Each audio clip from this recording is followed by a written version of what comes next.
Sidang di Mahkamah Konstitusi yang tadinya kita kira akan berjalan dengan membosankan, ternyata bisa menjadi tontonan yang menarik. Salutlah buat tim 01 dan 03 yang mampu menyajikan saksi-saksi ahli yang bikin kita jadi menyimak apa saja bentuk-bentuk kecurangan yang terjadi selama pemilu 2024 ini. Dan menariknya, penonton tidak disibukkan dengan angka-angka saja seperti sidang di Pilpres sebelumnya yang bikin bosan. Tetapi sidang kali ini memang difokuskan pada model kecurangan yang TSM atau terstruktur, sistematif, dan masif. Sehingga menarik mendengarkan bagaimana proses kecurangan itu berjalan. Dan gak tahu kenapa, saya itu punya firasat yang bagus dengan Mahkamah Konstitusi kali ini. Susunan komposisi hakim-hakim Mahkamah Konstitusi dengan Ketua MK-nya Soehartoyo membuat saya merasa punya harapan besar bahwa Mahkamah Konstitusi kali ini berbeda dengan Mahkamah Konstitusi ketika dipimpin oleh pamannya Gibran, Anwar Usman. Sebagai catatan ya, Ketua MK Soehartoyo yang menjadi pimpinan sidang itu sempat menangis ketika dilantik menjadi ketua menggantikan Anwar Usman. Soehartoyo pada waktu itu merasa bahwa Mahkamah Konstitusi kehilangan marwah dan kehormatannya sebagai lembaga hukum tinggi negara dan menjadi bulan-bulanan ejekan warga sebagai mahkamah keluarga lah, mahkamah kalkulator lah, dan ejekan-ejekan lainnya. Dan Soehartoyo terlihat punya tekad untuk mengembalikan marwah mahkamah supaya tetap dipercaya masyarakat Indonesia di tengah gelombang ketidakpercayaan yang seperti tsunami melanda. Tapi apakah mungkin misalnya nih Mahkamah Konstitusi membatalkan hasil pemilu 2024 ini? Kita memang nggak punya sejarah itu. Tetapi saya mencatat bahwa di seluruh dunia pernah terjadi 4 negara di mana mahkamahnya akhirnya membatalkan hasil pemilu karena terbukti ada kecurangan yang TSM. Yang pertama, tahun 2017 lalu di Kenya, mahkamahnya membatalkan hasil pemilu di mana petahananya menang karena terbukti petahananya menggunakan fasilitas negara untuk mengintervensi pemilu. Di tahun 2019, pemilu di Malawi akhirnya harus diputus ulang oleh mahkamah karena kecurangan yang luar biasa karena petahananya itu juga kembali curang. Tahun 2019 juga di Bolivia pemilu diulang oleh mahkamah meski Presiden Bolivia sebagai petahana menang satu putaran ketika bukti-bukti kecurangan semakin terbuka. Dan terakhir tahun 2004 di Ukraina terjadi juga pengulangan pemilu karena terbukti curang. Pembatalan pemilu di 4 negara itu adalah sejarah-sejarah baru buat mereka. Karena seperti Indonesia, negara-negara itu belum punya sejarah pemilunya diulang. Tetapi negara-negara seperti Kenya, Bolivia, Malawi, dan Ukraina berani dengan segala resikonya membatalkan hasil pemilu karena memang terbukti curang. Dan apa yang dilakukan oleh mahkamah di 4 negara yang membatalkan hasil pemilu karena terbukti curang itu bisa jadi referensi untuk Mahkamah Konstitusi kita di Indonesia untuk berani melakukan hal yang sama jika memang pemilu 2024 terbukti melakukan kecurangan yang terstruktur, sistematif, dan masif.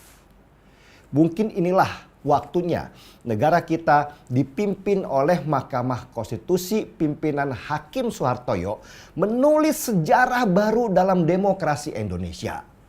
Dan kalau hakim-hakim di MK itu berani, tentu Indonesia yang sekarang ini menjadi sorotan dunia internasional akan dijadikan sebagai patokan bagaimana demokrasi berjalan tanpa keberpihakan. Yang tambah menarik adalah dikabulkannya permintaan oleh Mahkamah Konstitusi untuk menghadirkan menteri-menteri di sidang Mahkamah Konstitusi, terutama mereka yang bersentuhan langsung dengan bansos yang dianggap mengetahui proses pembagian bansos itu. Mereka adalah Tri Risma Harini, Menteri Sosial, Sri Mulyani, Menteri Keuangan, Airlangga Hartarto, Menko Ekonomi, dan Muhadjir Effendi, Menko Pembangunan Kemanusiaan.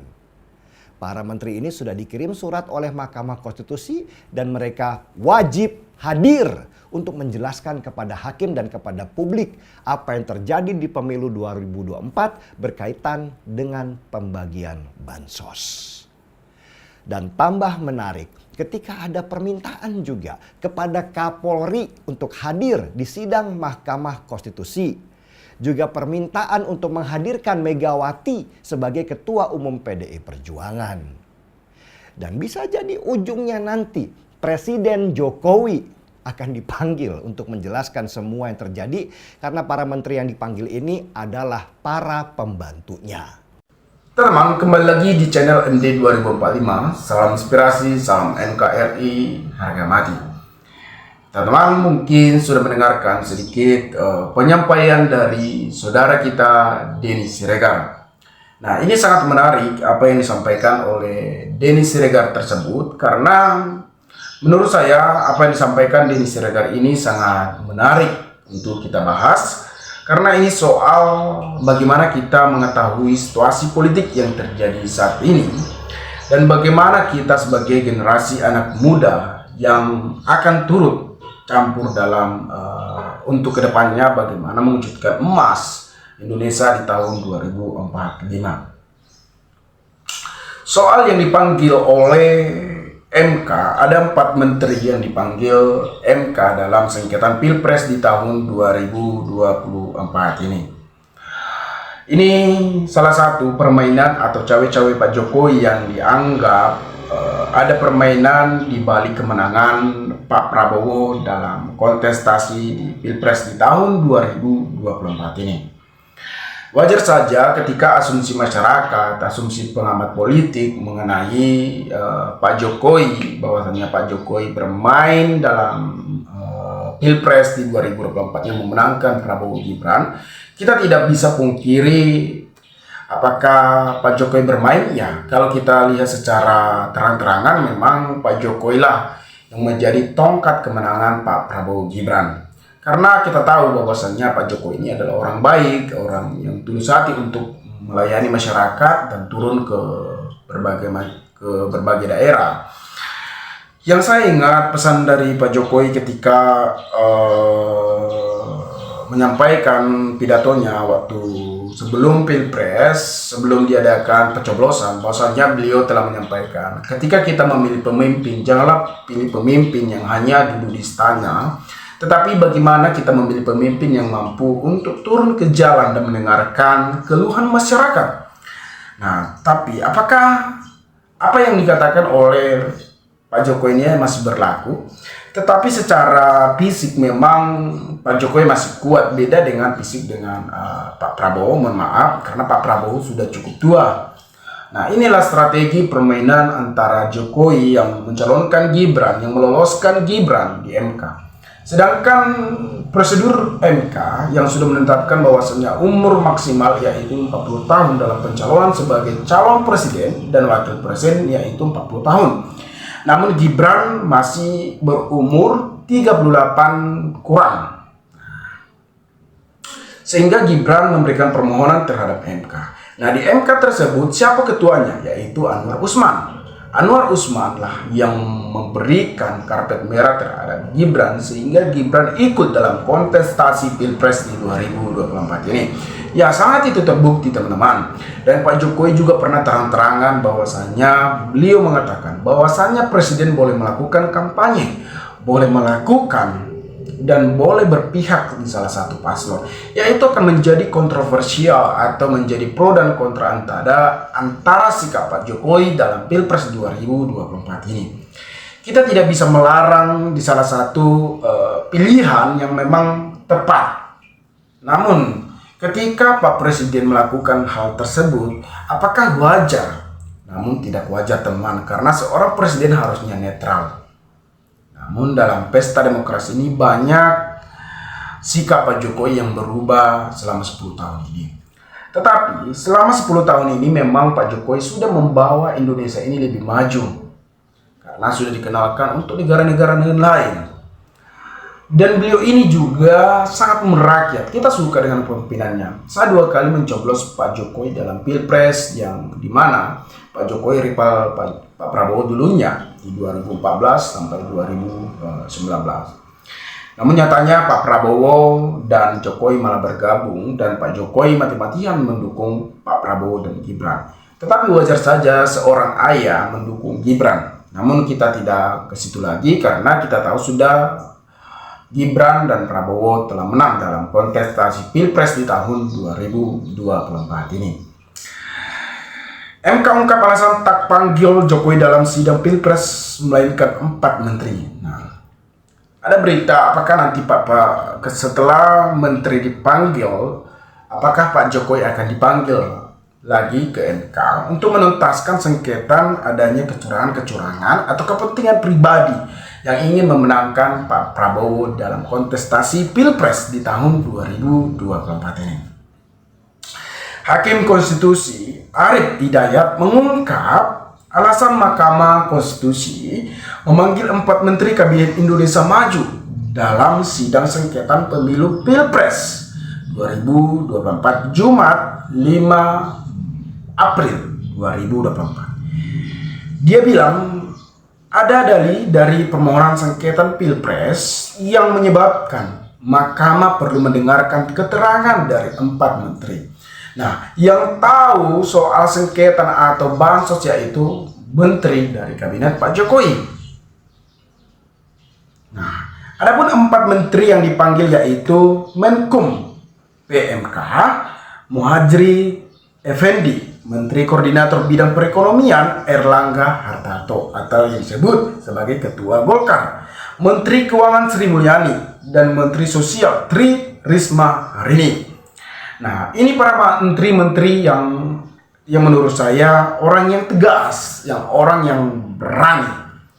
Jadi begini, ada dalih dari kedua permohonan itu yang menyebabkan Mahkamah memerlukan penjelasan dari Bapak Menkum dan Ibu Menteri Keuangan.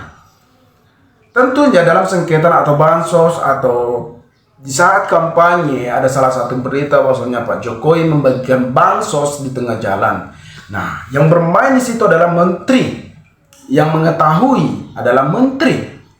Karena kepemerintahan pastinya ada jajaran-jajaran yang mengelola keuangan dan mengelola segala apa yang dikerjakan oleh Pak Jokowi.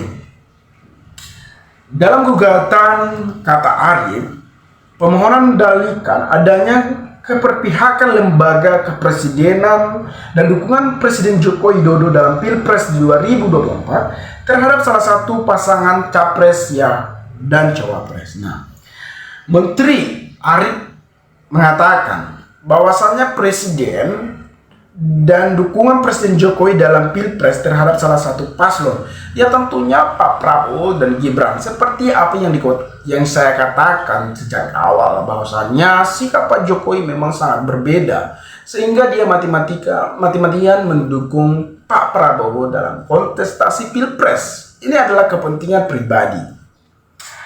Dalih tersebut memunculkan tudingan-tudingan lainnya seperti tidak netral aparatur sipil negara, TNI dan Polri. Seharusnya sebagai presiden harusnya netral dan aparat juga tidak ikut campur dalam kontestasi apalagi memihak. Harusnya TNI atau Polri atau instansi negara harusnya sebagai pengaman, sebagai wasit dalam kontestasi Pilpres di 2024 ini, bukan menjadi seorang pemain. Nah, adapun dugaan mobilisasi pejabat, gubernur, bupati dan wali kota tersebut atau termasuk para peran serta lurah kepada desa menggelang masa Pilpres dan kemudian bantuan sosial dianggap mempunyai korelasi dengan kontrol, ujar Arifin. Nah, teman-teman, kita mengetahui negara kita ini banyak terjadi yang ketidakadilan dalam Republik Indonesia ini. Kita berharap bahwasannya negara ini terselamatkan dari orang-orang yang hanya kepentingan pribadinya. Teman-teman mungkin sudah memahami, mungkin sudah tahu, maka berikanlah tanggapan teman-teman di kolom komentar agar kita bisa saling tukar pikiran satu antara lain. Salam inspirasi, salam NKRI, MD 2045 melaporkan.